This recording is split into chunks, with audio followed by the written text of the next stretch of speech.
सार्वजनिक बयान में ईरान के नए supreme leader Ayatollah Mojtaba Khamenei ने कहा कि ईरान को स्ट्रेट ऑफ हॉर्मूज को ब्लॉक करना जारी रखना होगा।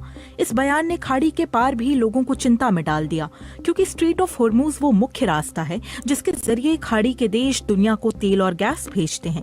सामान्य हालात में तेल और LNG की वैश्विक सप्लाई का 20% हिस्सा इस चैनल से गुजरता है, लेकिन हालिया दिनों में ईरान ने इसे लगभग बंद ही कर दिया है और चेतावनी दी है कि 1 लीटर तेल भी यहाँ से नहीं गुजरेगा, और इससे कई देशों की फिक्र बढ़ गई है। सवाल ये है कि क्या इसके कोई विकल्प मौजूद हैं?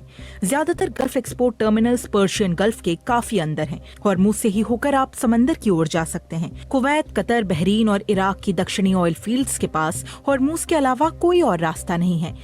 बड़ी पाइपलाइन से जुड़े सिर्फ 2 पोर्ट्स हैं और यहाँ से गैस और तेल की बड़ी मात्रा को लगातार बाहर भेजना होता है। ट्रक्स और ट्रेन्स इतनी बड़ी मात्रा को संभाल नहीं सकती और कंटेनर्स के जरिए नेचुरल गैस को ट्रांसपोर्ट करना महंगा भी है और खतरनाक भी। पहला ऑप्शन है सऊदी अरब की ईस्ट वेस्ट पाइपलाइन, जो यानबू के रेड सी पोर्ट की ओर जाती है। वैसे तो यहाँ से हर दिन 70 लाख बैरल्स ले जाए जा सकते हैं, लेकिन हकीकत में सिर्फ 30 से 40 लाख बैरल्स ही जाते हैं और सिर्फ सऊदी क्रूड कंपनियां ही इसे इस्तेमाल कर सकती हैं। और सबसे जरूरी बात, यानबू से निकली शिप्स को बाब अल मंदेब से गुजरना होगा, जो हूती विद्रोहियों के हमले की वजह से एक हाई रिस्क जोन बन गया है। एशिया के खरीदारों के लिए इसका मतलब है कि उन्हें अरेबियन पेनिनसुला के पास से लंबा डिटूर लेना होगा। दूसरा विकल्प है UAE की पाइपलाइन, जो फुजैरा जाती है और हॉर्मूज से ज्यादा दूर भी नहीं है। ये एक छोटा सा बाईपास है जिससे हर रोज 18 लाख बैरल्स जा सकते हैं, लेकिन ये UAE के तेल तक ही सीमित है। पश्चिम की तरफ जा रही शिप्स को रेड सी से होकर जाना होगा, जहां हो रहे हमलों की वजह से कीमत और इंश्योरेंस दोनों बढ़ गए हैं। इराक की उत्तरी पाइपलाइन, जो तुर्की के पोर्ट केहान की ओर जाती है, वो ज्यादातर बंद ही है, लेकिन जब वो काम भी करती है वो सिर्फ उत्तरी इराक का तेल ही ले जाती है। वो बसरा से बड़ी मात्रा में तेल नहीं ले जा पाती, जो कि पूरी तरह हॉर्मूज पर निर्भर है।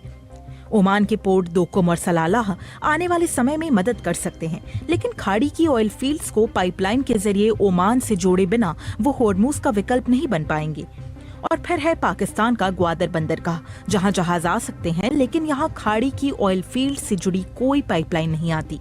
इसके बिना ग्वादर से गल्फ क्रूड और गैस दुनिया तक नहीं पहुंचेगी और यही परेशानी की असली वजह है। हॉर्मूज से हर दिन 2 करोड़ बैरल तेल गुजरता है। बाकी सभी विकल्पों की मात्रा जोड़ें तो वो 60 से 80 लाख बैरल तेल भेज पाएंगे। और सिर्फ तेल ही नहीं, खेती के लिए जरूरी फर्टिलाइजर, दक्षिण एशिया और पूर्वी अफ्रीका के करोड़ों लोगों के लिए खाना बनाने वाली LPG, एल्यूमिनियम, पेट्रोकेमिकल्स, व्हीकल्स और कंटेनर कार्गो सब इस संकरे से रास्ते पर निर्भर हैं। और जो जहाज इससे बचने के लिए अफ्रीका से घूमकर आएंगे, उससे देरी होगी, कीमतें बढ़ेंगी, घबराहट फैलेगी। फ्यूल मार्केट से लेकर पावर ग्रिड और खाने की कीमतें और फैक्ट्रीज तक सब पर असर होगा। आखिर में एक ही बात, स्ट्रेट ऑफ हॉर्मूज का कोई वास्तविक विकल्प नहीं है और जब तक ये रास्ता फिर से सुरक्षित नहीं हो जाता, पूरी दुनिया इसका असर महसूस करेगी।